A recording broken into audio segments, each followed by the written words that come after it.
नमस्कार, आप देख रहे हैं व्हाइट पेपर। मैं हूं आपके साथ आशा सरमाल। चलिए शुरुआत करते हैं व्हाइट पेपर की बड़ी खबर के साथ ही शुरुआत करते चले। पाकिस्तान की पीओके में आप देखिए किस तरह के हालात बने हुए हैं।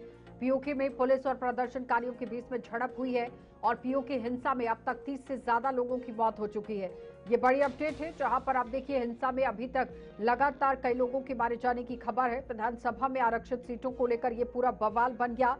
लेकिन इस वक्त की बड़ी खबर आपको दिखाते चले, जहां पर आप देखिए पाकिस्तान की कब्जे वाले कश्मीर में विरोध प्रदर्शनों का जो सिलसिला शुरू हो चुका है, जिसमें विदेश मंत्रालय के प्रवक्ता की तरफ से भी इस मामले में पाकिस्तान की तरफ से फेक न्यूज और वीडियो फैलाने का सिलसिला देखा गया है। और ये पाकिस्तान अपनी नाकामियों को छिपाने और मानवाधिकारों का उल्लंघन के ध्यान भटकाने की एक हताश कोशिश कर रहा है। और रणधीर जायसवाल ने कहा कि यहाँ पाकिस्तान के कब्जे वाले कश्मीर में पुलिस की जो बर्बरता की खबरें आ रही हैं, जिसमें कई लोग मारे गए, कई घायल हो गए हैं। और इतना ही नहीं, हमें उम्मीद है कि अंतर्राष्ट्रीय समुदाय पाकिस्तान को इसके गलत कामों, मानवाधिकारों के उल्लंघन के लिए जवाबदेह ठहराएगा। तो पीओके में पाकिस्तानी सेना की बर्बरता देखने को मिल रही है। कई ऐसी वीडियोस हैं जो वायरल हुई हैं। और साथ ही बताते चले कि पाकिस्तान की कब्जे वाले कश्मीर में प्रदर्शनकारी और सुरक्षा बलों के बीच में 30 से ज्यादा लोगों की अभी तक मौत हो गई है।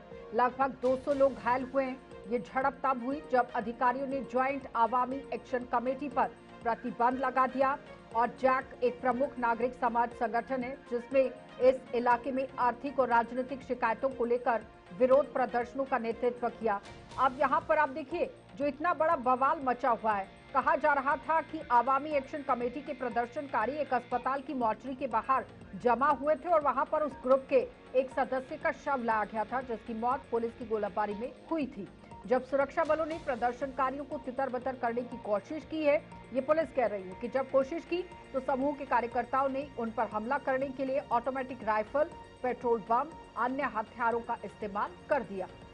लेकिन अब यहां पर आप देखिए जेएएसी यानी कि जैक ने इलाके की लेजिस्लेटिव बॉडी के लिए, यहाँ जो लेजिस्लेटिव बॉडी है, ना कि लेजिस्लेटिव, ये लेजिस्लेटिव बॉडी है, जिसके लिए 27 जुलाई को होने वाले चुनावों में 45 में से 12 सीटें रिफ्यूजियों के लिए आरक्षित किए जाने के विरोध में हड़ताल बुलाई थी। और पुलिस के अनुसार ये कहा गया कि सुरक्षा बलों ने प्रदर्शनकारियों को अलग अलग करने के लिए, तितर बितर करने के लिए यहाँ कोशिश की। और वैसे ही आप देखिए हमला करने के लिए ऑटोमेटिक राइफल, पेट्रोल बम और अन्य हथियारों का इस्तेमाल कर दिया गया। लेकिन क्या ये वाकई में यहाँ पर आंदोलन है या सोची समझी साजिश के तहत ये बड़ी कार्रवाई को अंजाम दिया जा रहा है? ये एक बड़ा सवाल अब बन गया है, क्योंकि आर्थिक स्थिति पाकिस्तान की क्या है वो भी सबके सामने है। लेकिन इसके साथ ही आपको ये भी बताते चलें कि पाकिस्तान के अंदर जो हालात इस वक्त बने हुए हैं तनावपूर्ण है। लेकिन विदेश मंत्रालय की तरफ से भी यहाँ चेताने की कोशिश पाकिस्तान को की गई है। भारत ने भी यहाँ अपनी बात सामने रख ली है। यानी कि रणधीर जायसवाल ने कहा कि पाकिस्तान के अंदर जो पीओके है, यानी कि पाकिस्तान की कब्जे वाला जो कश्मीर है, उसमें पुलिस की बर्बरता की जो खबरें आ रही हैं, कई लोग मारे गए हैं, कई घायल हो गए हैं। और उम्मीद है कि अंतर्राष्ट्रीय समुदाय पाकिस्तान को उसके गलत कामों और मानवाधिकार उल्लंघनों और उसकी जवाबदेही को लेकर जिम्मेदार ठहराएगा। चलिए पैनल की ओर बढ़ जाते हैं। इस वक्त हमारे साथ पैनल में डॉक्टर डीके गुप्ता हैं, रक्षा विशेषज्ञ रिटायर हमारे साथ। बहुत बहुत स्वागत डॉक्टर डीके जुड़ने के लिए। और विनोद शुक्ला हमारे साथ जुड़ गए हैं, विदेश मामलों के जानकार हैं। आपका भी बहुत बहुत स्वागत डॉक्टर विनोद। और डॉक्टर अभिषेक अहलावत हमारे साथ जुड़ गए हैं, राजनीतिक विशेषज्ञ हैं। डॉक्टर अभिषेक, आपका भी बहुत बहुत स्वागत जुड़ने के लिए। सबसे पहले तो मैं आप ही के पास आऊंगी डीके गुप्ता जी, कि किस तरह की परिस्थितियां आप समझ रहे हैं कि पाकिस्तान के अंदर बनी हुई हैं? ये जैक को प्रतिबंध लगाने के बाद इस तरह की परिस्थितियां हुई, या उससे पहले ही एक सोची समझी साजिश के तहत पूरी कार्रवाई को अंजाम दिया गया है? अनम्यूट कर लीजिए प्लीज डीके गुप्ता जी।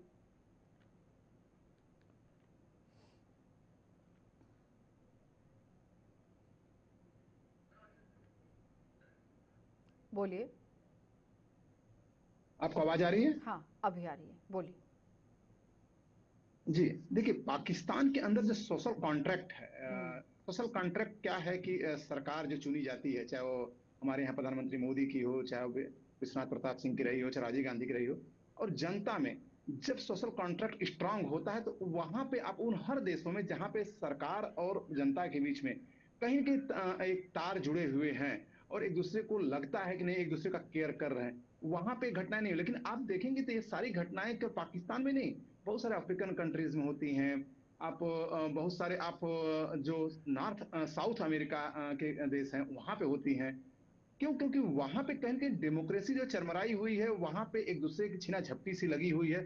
वहां पे जनता जो है पिस जाती है। जब जनता पिस जाती है तो उसमें से कोई न कोई लीडर निकलता है, और लीडर निकलता है कोई न कोई वो अपना लीड कर रहा होता है, गवर्नमेंट को नागवार गुजरता है, और ऐसी नहीं, इस घटनाएं तरह यहाँ पे की पाकिस्तान में परिस्थितियां अक्सर हुआ अगर करती है। देखिए गुप्ता जी बन जाती हैं तो पुलिस क्या काम कर रही है? फिर पुलिस के अगर कंट्रोल में सिचुएशन नहीं आ रही है तो वहां आर्मी क्या काम कर रही है? सुरक्षा को मद्देनजर रखते हुए क्यों ग्रिप को स्ट्रांग करने की कोशिश नहीं की गई? ये एक बड़ा सवाल है कि पाकिस्तान के अंदर सुरक्षा व्यवस्था क्या नाम मात्र चल रही है? नहीं, सुरक्षा व्यवस्था अगर पाकिस्तान के अंदर देखेंगी तो पिछले 5 से 7 सालों में, 8 सालों में, खासकर जब मुनीर हुआ, कम से कम इतने अटैक हुए, 828 अटैक हुए हैं पाकिस्तान के अंदर, जो इतिहास है अभी तक किसी के अंदर नहीं हुए जब से मुनीर ने 2022 में टेक ओवर किया है। तो वहां पे सुरक्षा के नाम पे ये सब चीजें नहीं, क्योंकि वहां पे अपनी चलाई जा रही है। और वहां के फॉरेन मिनिस्टर अपने नेशनल असेंबली में बोलते हैं कि देखिए हम लोग डुअल सरकार चला रहे हैं, मतलब वो गवर्नमेंट खुद डिक्लेयर कर रही है कि मेरे पास डेमोक्रेटिक गवर्नमेंट नहीं है। तो ये चीजें वहां पे कहीं न कहीं जो एक प्रवाह है जो विकास का, या जो गवर्नमेंट से एक्सपेक्टेशन है, वो चाहे पख्तूनवा हो, चाहे बलूचिस्तान हो, चाहे पीओके हो, या कहीं पे, तो वहां पे जब नहीं हो पा रहा तो वहां पे ऐसी परिस्थितियां पैदा हो रही हैं। अब देखिए कि जितने भी आतंकवादी संगठन थे जो पीओके में पहले बेस्ड हुआ करते थे, अब वो भारत के डर से, जो ऑपरेशन सिंदूर में हुआ उसके डर से अब वो भाग गए हैं पख्तूनवा की तरफ। तो जब वहां पे वो गए तो पख्तूनवा में उपद्रव हुआ उनके खिलाफ, और वही उपद्रव को दबाने के लिए वहां पे अटैक हुआ, अफगानिस्तान में हुआ।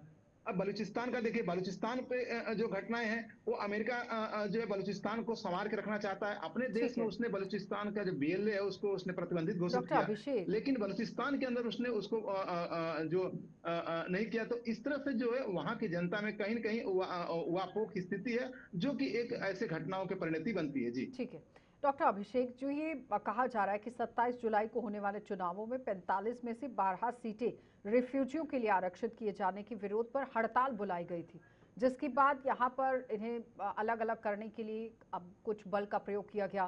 फिर मौशरी में एक शख्स का शरीर रखा गया था, जिसके बाद वहाँ पर हालात तनावपूर्ण हो गए। लेकिन पुलिस कह रही कि हथियार तो पहले ही थे उनके पास, ऑटोमेटिक राइफल्स थी, पेट्रोल बम था, तमाम तरह के हथियार थे। तो इसे पॉलिटिक्स के साथ जोड़कर भी देखा जा सकता है कि वाकई में सीटों को कम करने के लिए जो काम किया गया उसका विरोध था। हाँ आशा जी, देखिए एक बात है कि जो कश्मीरी वहां पे अलग हुए थे, एक समय पे कश्मीर का जो हिस्सा, जम्मू कश्मीर का जो हिस्सा पाकिस्तान ने कब्जा लिया था, उनको कहीं ना कहीं 1974 में एक एक्ट बनाई थी पाकिस्तान ने, जिसमें इन्हें भरोसा दिलाया गया था कि हम आप लोगों को ऑटोनॉमी देके, इनका सेपरेट कॉन्स्टिट्यूशन है, इनका इलेक्शंस होते हैं, और यहाँ का प्रधानमंत्री। आवाज नहीं आ रही है अभिषेक जी।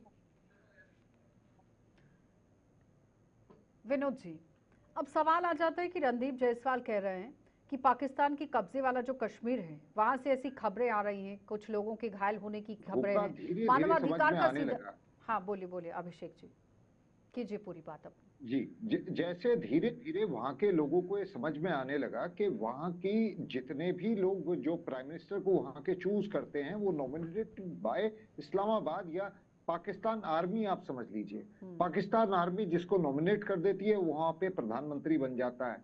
और हालात वहां के इतने खराब हैं, अगर हम पंजाब, जो पाकिस्तानी पंजाब है, उसके कंपैरिजन में लें, क्योंकि heart of Pakistan is Punjab of Pakistan, उसके कंपैरिजन में ले तो वहां पे गरीबी हद से ज्यादा है, बहुत ज्यादा गरीबी है।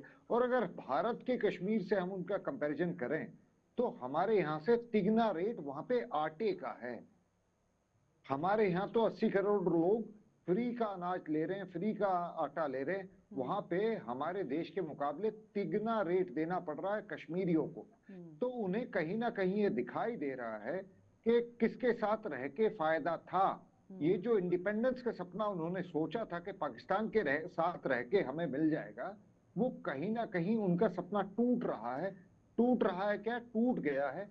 और उसी का परिणाम है कि तो मतलब हम 30 ये कह सकते हैं कि व्यक्ति महंगाई, बिजली मारे गए दरें हैं। बढ़ना, सब्सिडी को लेकर जो मांग हो रही थी उसकी वजह से लोग आक्रोश में हैं।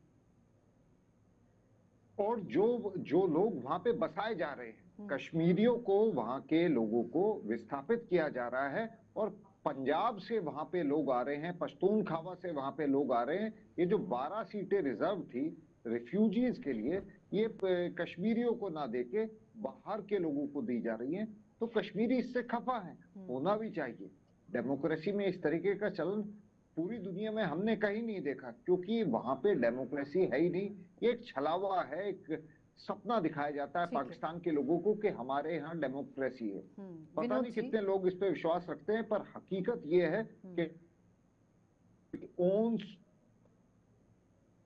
ठीक है फांसी इज ए विनोद शैम। जी, अभिषेक जी कह रहे हैं कि डेमोक्रेसी का राग अलापा जाता है पाकिस्तान की तरफ से, लेकिन डेमोक्रेसी नाम का कोई शब्द वहां पर इस्तेमाल में नहीं लाया जाता है। ठीक है अभिषेक जी, विनोद जी, लेकिन जो ये गलत काम किए जा रहे हैं एग्जैक्टली तो मानवाधिकारों का उल्लंघन है। और यहाँ रणधीर जायसवाल ने कहा कि वो चाहते हैं, उन्हें उम्मीद है कि अंतर्राष्ट्रीय कानून इस पर ध्यान दे, नजर गड़ाए इस पर कि आखिर पाकिस्तान के अंदर चल क्या रहा है। जवाबदेही होना चाहिए पाकिस्तान को। देखिए, बिल्कुल पाकिस्तान की जवाबदेही होनी चाहिए। भारत का विदेश मंत्रालय इस तरह की बात करेगा, करना भी चाहिए। लेकिन क्या केवल जम्मू मतलब पाकिस्तान ऑक्यूपाइड जम्मू और कश्मीर में ही वायलेशन हो रहा है? पूरे के पूरे पाकिस्तान में नहीं हो रहा है, जहां हिंदू लड़कियों का अपहरण होता है, उनके मर्जी के खिलाफ उनकी शादी की जाती है। पंजाब का जो इलाका है उसको छोड़ करके खैबर पख्तूनख्वा की आप बात कर लीजिए, या बलूचिस्तान की बात कर लीजिए, वहां ह्यूमन राइट वायलेशंस नहीं होते हैं, माइनॉरिटीज के कोई राइट्स नहीं है। अब ये सब हो रहा है। क्योंकि विदेश मंत्रालय के स्टेटमेंट पीओजेके के लिए आया है, इसलिए मैं अब वहां पर बात करने की कोशिश करता हूँ। पीओजेके के लोग जो हैं वो कशमकश वाली स्थिति है। पहली बात तो ये कि वो पूरा का पूरा इलाका मेनलैंड से अपने आप को अलग जैसा दिखता है, और वहां पर डोमिनेट करता है वो जो उनकी आर्मी होती है, पंजाबी डोमिनेटेड आर्मी। तो एक वो उस तरह की है, तो लगभग गुलामों जैसी जिंदगी उनकी है। दूसरी, कंपैरिजन करते हैं वो भारत वाले हिस्से के जम्मू एंड कश्मीर से, तो पता लगता है कि आप अगर उसको टाइम स्पेस में देखिएगा तो 800 साल का अंतर डेवलपमेंट के लिहाज से नजर आता है। कि 800 साल पहले का जो हाल था वो पीओजेके का है, और दूसरी तरफ आपके पास वर्ल्ड का हाईएस्ट ब्रिज नजर आता है, और बहुत सारी फैसिलिटीज वो गिनाना ठीक नहीं है। अब दूसरा, इसके अलावा जो एक महत्वपूर्ण बात यह है कि जो लोग वहां पर रह करके अपने अधिकारों की बात करते थे, अब वो अपने अधिकार भी नहीं मांग सकते हैं वहां पर दूसरे लोगों को, जिसको डेमोग्राफिक चेंज की बात कही जा रही है। जो बात पाकिस्तान भारत वाले हिस्से के जम्मू एंड कश्मीर के लिए कह रहा है कि वहां भारत सरकार डेमोग्राफिक चेंज की कोशिश कर रही है। तो ये सारी चीजें हैं। प्लस तीसरी बात यह है कि वो ह्यूमन राइट क्या, वो लगभग 30 से 35 लोग मारे जा चुके हैं, और लोगों को इस तरह से मारा जा रहा था जैसे क्रिमिनल्स मारे जाते हैं। मतलब लोग भाग रहे हैं और पीछे से उन पर आर्मी तो कम से कम ऐसा नहीं करती है, वहां वहां आर्मी के लोग ऐसा कर रहे हैं। तो कुल मिला करके स्थिति है। अच्छा, एक और बड़ा डेवलपमेंट हो गया है। पहले वहां दो तरह के लोग थे, एक जो ये चाहते थे कि जम्मू कश्मीर को इंडिपेंडेंस मिले, दूसरा जो है वो जम्मू कश्मीर जो है वो पाकिस्तान का हिस्सा बन जाए। एक अब तीसरा वर्ग, बड़ा वर्ग, जो इन दोनों वर्ग से बड़ा हो गया है कि भैया हमको भी वापस पाकिस्तान जो भारत के साथ वाला जम्मू कश्मीर है उसके साथ मिल जाने दो, कुछ तो हमको मिलेगा। तो ये एक चीज है, और ये बर्दाश्त नहीं हो रही है पाकिस्तान को, ये रोकना चाहती है तो मतलब फिर जम्मू कह कश्मीर सकते हैं की ना कि जो फौज और वहां मंत्रालय की की तरफ से कहा गया है कि बर्बरता हो रही है, इसीलिए मेरा पहला सवाल ही डीके जी के साथ यही था कि सुरक्षा के लिए आर्मी होती है, ना कि इस तरह की परिस्थितियों के लिए कि आप दौड़ा दौड़ा कर लोगों को मारें। और जंगल की आपने एक तस्वीर देखी होगी, वहां पर भी क्या हालात बनी हुई है, पकड़ पकड़ कर आपको नीचे लाया जा रहा है कि आइए अपना काम कीजिए जो आपका काम है, डीके जी। लेकिन ये तो फिर एक विशेष समुदाय को टारगेट करने की बात हो गई ना। देखिए आशा जी, जैसे हम तीनों पैनलिस्ट बैठे हैं, इस पे तीनों सहमत हुए कि सोशल कॉन्ट्रैक्ट कहीं पास नहीं हो रहा है पब्लिक के पास, चाहे वो भले ही पाकिस्तान ऑक्युपाइड कश्मीर है, लेकिन जो एक्सपेक्टेशन है वो नहीं हुई है। देखिए 80 साल के शासन में पाकिस्तान के आज केवल 2 ही ऐसा शासन रहा है 10 साल का, जिसमें कि अपना कार्यकाल एक अवामी सरकार ने कंप्लीट किया है। एक जो थे गिलानी साहब थे, और उसके बाद दूसरा जो है आपके जो मरियम के पिताजी हैं, परवेज मुशर्रफ, जिनको हटा दिया गया था, तो नवाज शरीफ। दो के बाद आज तक, और 3 केस में तो ऐसा हुआ कि पाकिस्तान की आर्मी ने अपना मन किया और रातों रात कू करके उसको हटा दिया। तो वहां पे सुरक्षा तब दी जा सकती है जबकि वहां पे डेमोक्रेटिक सेटअप हो। डेमोक्रेटिक सेटअप नहीं होता तो गुंडागर्दी होती है, चाहे कोई देश हो, चाहे म्यांमार हो, चाहे पाकिस्तान हो, चाहे नॉर्थ वेस्ट अफ्रीका के देश हो, चाहे कहीं पे जहां पे भी डेमोक्रेसी वीक होती है वहां पे सरकारें नहीं चलती, वहां किसी एक परिवार का चलता है। और यहाँ पे परिवार की धुरी देखिए कि जुल्फकार अली भुट्टो, उसके पहले शाह अली भुट्टो, उसका बेनजीर भुट्टो, उसका लियाकत अली भुट्टो, उसका मरियम भुट्टो शरीफ, उसका शहबाज शरीफ, उसका तो एक परिवार की सत्ता 80 साल से है। तो जब वहां परिवार सत्ता होती तो वहां पे कितने डीप रूटेड हो जाती होंगी सारी चीजें, जो कि अपने आप को बचाए रखने के लिए किसी का कत्लेआम कर दिया जाए। यही चीज जो है पाकिस्तान के अंदर हुई, यही चीज अफगानिस्तान के अंदर बहुत सालों तक होती तो रही, ये तस्वीरें तो यही चीज बेनजीर ईरान में भुट्टो के हुई है साथ पिछले क्या हुआ 40 था साल से। उस पर भी तो नजर जाती है ना फिर। अब जी अभिषेक जी, अब सवाल यहाँ जी पर जी ये आ जाता है कि ये कहा जा रहा है कि जो यहाँ अवामी जो कमेटी है, ये जॉइंट एक्शन अवामी कमेटी, ये लोगों के हित को लेकर ध्यान में काम कर रही है। लेकिन एक का सवाल ये है कि मस्जिदों के अंदर से लगातार ऐलान करना कि कश्मीर पर विदेशी ताकतों ने हमला कर दिया है, अब इन्हें खदेड़ने के लिए आपको बाहर आना पड़ेगा। और कल आपने देखा कि किस तरह से रेंजर्स की तरफ से भी फायरिंग हुई, जिसमें एक सब इंस्पेक्टर की भी मौत हो जाती है। तो मतलब हालात को आप तनावपूर्ण बनाने की कोशिश कर रहे हैं या जद्दोजहद कर रहे हैं कि हालात को संभाला जाए, क्योंकि आपके देश के अंदर गुर्बत इतनी बढ़ गई है कि लोग आपसे परेशान हो चुके हैं, खाने पीने के लाले वहां पर पड़े हुए हैं। भारत के साथ कंपैरिजन लोग कर रहे हैं कि पाकिस्तान कहाँ है और भारत कहाँ है। देखिए, एक होता है जमहूरी स्टेट, डेमोक्रेटिक स्टेट, जैसे कि भारत है, जहां पे अगर जनता जिसे चाहती है उसे चुनती है। एक होता है मिलिट्री स्टेट, जैसा कि पाकिस्तान है। वो दिखाना चाहता है अपने आप को कि हम जमहूरी हैं, दुनिया को, वेस्टर्न वर्ल्ड को। एक प्रोपोगेंडा है उनका कि हमारे यहाँ इलेक्शन होते हैं, पर ऐसा है नहीं। वो आयरन फिस्ट के साथ काम करते हैं। वहां पे जो सबसे बड़ी पावर है वो आर्मी चीफ है। आपने देखा है कभी भारत में कोई विदेशी आया हो, बड़ा प्रतिनिधित्व दल, और वो आर्मी चीफ से मिल रहा हो? ऐसा कभी भारत में नहीं होता है। या भारत से कोई डेलीगेट और आर्मी चीफ उसके मुखिया रहे हों, ऐसा भारत में कभी नहीं होता। पूरी दुनिया के किसी भी प्रमुख देश का ऐसा नहीं होता है। पाकिस्तान एक मिलिट्री स्टेट है।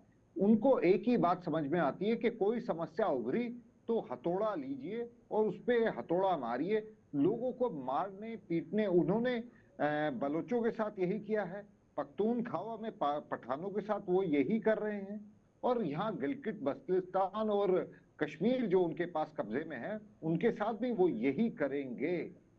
इससे हमें तो ये जोर समझना चाहिए। जबरदस्ती कहा देखिए, जाएगा ना हम वहां अभिषेक पे, जी। जैसा कि अभिषेक डीके जी, गुप्ता अगर हम साहब ने बताया पॉलिटिकल कि कुछ लिहाज से देखते हैं तो इसे तो जोर जबरदस्ती कहा जाएगा कि आप ही के लोग जो आपका प्रतिनिधित्व करते हैं, बिल्कुल आप उनकी सीटों को छीनकर बाहर के किसी शख्स को लाकर उनके ऊपर थोपना चाहते हैं। वो कैसे होगा? सीधा सीधा मानवाधिकार का उल्लंघन आप कर रहे हैं, डेमोक्रेसी का आप गला घोट रहे हैं। समस्या यहाँ ये है कि जो मानव अधिकार का उल्लंघन जो है, जो इसको मापने वाली एजेंसियां हैं, वो सारी अमेरिका के इन्फ्लुएंस में है।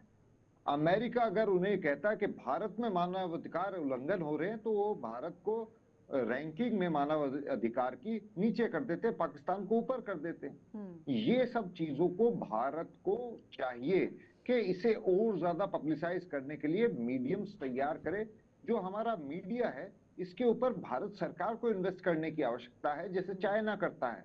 ग्लोबल टाइम्स उनका है, और बाकी जो उनके चैनल्स हैं उनको भी सरकारी मदद मिलती है, उसकी वजह से वो अपना प्रोपेगेंडा चला पाते हैं। इसी तरीके से अमेरिका भी है। अमेरिका भी अपने जो उनके संस्थान है, या बीबीसी को ले लीजिए, यूनाइटेड किंगडम का, ब्रिटिशर्स का, वो ब्रिटिश ब्रॉडकास्टिंग चैनल है, जिसको कि ब्रिटिश सरकार सपोर्ट करती है। भारत सरकार को भी चाहिए कि जो बात आशा जी जैसे पत्रकार कह रहे हैं, ये पूरी दुनिया के लोगों तक पहुंचनी चाहिए, यूरोप तक पहुंचनी चाहिए। कि सरकार को इन्वेस्ट करना पड़ेगा, भारत सरकार को इस पर सोचना पड़ेगा, अंतर्राष्ट्रीय पटल तक इस मुद्दे को पहुंचाना पड़ेगा कि पाकिस्तान के अंदर किस ये तरह बातें से अभी तक जा नहीं रही हैं। ठीक है, ये बातें अभी तक जा नहीं रही हैं। विनोद जी, पाकिस्तान कहीं ना कहीं इनसे बच जा रहा है। वो कह रहे हैं कि इन बातों को आगे पहुंचाना पड़ेगा, अंतर्राष्ट्रीय पटल पर रखना पड़ेगा कि किस तरह से मानवाधिकारों का उल्लंघन हो रहा है। देखिए आशा जी, मुझे लगता है कि ये इतना वो नहीं है। अगर अंतर्राष्ट्रीय समुदाय इस बात को स्वीकार ना करे और पूरी बेशर्मी के साथ न स्वीकार करे, तो आप उसका कुछ नहीं कर सकते हैं। जैसे हम ये कहते हैं ना कि अगर कोई आदमी सो रहा हो तो ठीक है, उसको जगाया जा सकता है, लेकिन अगर कोई व्यक्ति सोने का नाटक कर रहा हो तो उसको जगाना मुश्किल होता है। ये वैसी स्थिति है। जो ग्लोबल कम्युनिटी है वो बहुत सारे कारणों से पाकिस्तान के साथ नजर आती है। उसका एक बड़ा कारण है उनका स्ट्रेटेजिक लोकेशन। दूसरी बात ये कि हम जब बार बार ये कहते हैं कि पाकिस्तान में डेमोक्रेसी है, मेरी पूरी असहमति है इस बात पर। पाकिस्तान में डेमोक्रेसी कभी पैदा ही नहीं हुई कि वहां वो डेमोक्रेसी मरेगी। जिन्ना के समय, जिन्ना से पहले या जिन्ना के बाद वहां डेमोक्रेसी कभी नहीं रही है। व्यवस्थाएं कुछ होती रही है, कुछ लोग जिसकी लाठी उसकी भैंस वाला हाल था, जिसके पास ताकत आई उसने वहां सरकार चलाया और ऐसा ही चलता रहा। इलेक्शन पूरा फार्स था। और तो ये कहना कि वो पाकिस्तान कोई स्टेट है, पाकिस्तान रग स्टेट है, कोई मिलिट्री स्टेट नहीं है, फेल्ड स्टेट है, टेररिस्ट स्टेट है। उसको आप चाहे जिस तरह से डील कीजिए, मिलिटरीली डील कीजिए, कम्युनिकेशन के हिसाब से डील कीजिए, ये है। लेकिन सारे सारे उसके बावजूद अगर वो ये स्वीकार ही नहीं करेगा किसी चीज को, या जो उम्मा के नाम पर पाकिस्तान को सपोर्ट करने वाले लोग हैं, अगर वो मानेंगे ही नहीं, तो आप चाहे बीबीसी पैदा कर लीजिए, चाहे अल जजीरा खड़ा रहे, या भारत के पास दूरदर्शन क्या नहीं है, या और कोई स्टेट हमारा इंडिपेंडेंट मीडिया है। आप इतना बड़ा मसला उठा रही हैं, आपकी आवाज क्या नहीं जा रही है? क्या आपकी आवाज भी जाती है? बहुत सारे और चैनल से जहां मैं जाता हूं उनकी बात क्या नहीं जाती? तो ये उस तरह का मसला नहीं है। ये सीधे तौर पर सिविलाइजेशनल मामला है, उम्मा का मामला है। उस उम्मा के नाम पर ये वसूली करता है पाकिस्तान, और उस वसूली से ही सब कुछ कंट्रोल करके रखना चाहता है। और उसमें ये जो 30-40 लोग मारे गए हैं ना, वो उस पूरे मुहिम का बहुत छोटा हिस्सा है। 30-40 क्यों, लगभग 50 से 60 हजार जम्मू कश्मीर में भेजवा चुके हैं जो मारे गए हैं आतंकवादियों में। और कितने पल रहे हैं पाकिस्तान में। वो किस लिए आते हैं, ठीक है कहां से आते हैं, अभिषेक जी, क्यों आते हैं? सीधे अभिषेक सीधे जी एक जवाब काम। दीजिए। अभिषेक जी, वो कह रहे हैं कि ऐसा नहीं है कि प्लेटफॉर्म्स नहीं है। देखिए, प्लेटफॉर्म्स हैं और इनकी बात से भी मैं सहमत हूं कि हम कितना भी हो हल्ला मचा ले वो सुनेंगे नहीं, परंतु वहां की जनता तो सुनेगी ना। वो डेमोक्रेसी का जो हो हल्ला उठाए बैठा है वेस्ट, उसके पास डेमोक्रेसी हकीकत में अगर प्योर डेमोक्रेसी कहीं है तो यूरोपियन नेशंस में है, अमेरिका में कुछ हद तक है। परंतु आप देखिए कि हम लोग इतने विफल हो रहे हैं अपना मैसेज भेजने में कि हमारे साथ जब इस तरह की जातियां हो रही हैं वहां के लोगों की, तो वैसे कोई आवाजें नहीं उठ रही। उसका कारण है हमारा मैसेज वहां की जनता तक नहीं पहुंच पा रहा। विनोद जी की बात से असहमत नहीं हूं। हार्ड पावर यूज करने की क्षमता आज की तारीख में किसी की नहीं है। रशिया ने यूक्रेन में हार्ड पावर यूज कर ली, उनकी हालत देख लीजिए। America super power, number 1 power, उसने ईरान में हार्ड पावर यूज करके देख ली, उनकी हालत देख लीजिए। लेकिन पर्टिकुलरली भारत किसी कहीं एक से ना, विशेष समुदाय को हम टारगेट करना भी सही नहीं है, उसके खिलाफ आवाज को उठाना बहुत जरूरी होता है। डीके जी, बिल्कुल बिल्कुल अब सवाल बिल्कुल ये है कि बिल्कुल। जिस तरह से अगर विनोद जी ने हम कहा कि अगर ये विनोद जी मिलिट्री ये स्टेट चाहें नहीं कि है, हम डायरेक्ट इंटरवेंशन कर ये दें टेररिस्ट तो स्टेट ये है, तो संभव नहीं। उम्मीद नहीं की जा सकती है। डीके गुप्ता जी, देखिए देखिए आशा जी, जो अभी दो लोग बात कर रहे थे, मैं बता दूं कि भारत सरकार ने लगभग 8 साल पहले जम्मू कश्मीर जो पीओके है उसके लिए जितनी भारतीय एजेंसियां थी, जैसे आईएमडी है, इंडियन मेडिकल डिपार्टमेंट है, वो हमारे यहाँ आईएमडी का जो फोरकास्ट डेली आता है उसमें मुजफ्फराबाद तक का भी हम देते हैं। और मैं कई बार कॉन्फ्रेंस में बोला हूं कि भारत सरकार को वो जो भी अपने राज्य के साथ जो भी बर्ताव करता है वो पीओके के साथ करना चाहिए। और भारत सरकार ने बहुत बढ़िया कदम उठाया है, जो कि पहले दिन ही इस तरह से एकदम उसका भर्त्सना की है, मानवाधिकार का उल्लंघन का बताया है। ये मैसेज जाते हैं पूरे वर्ल्ड वाइड, चाहे सुना जाए, जब करवट बदलेगा तो उसमें सुना जाएगा। और मैं बार बार एक पॉलिटिकल साइंस के वर्ड का, सोशल कंटेंट का बार बार जिक्र ला रहा हूं कि ये थ्योरी है जीन जैक्स रूसो की, कि अगर आप किसी भी देश के अंदर अगर आप चीजें अगर आप उनको नहीं सप्लाई करेंगे जनता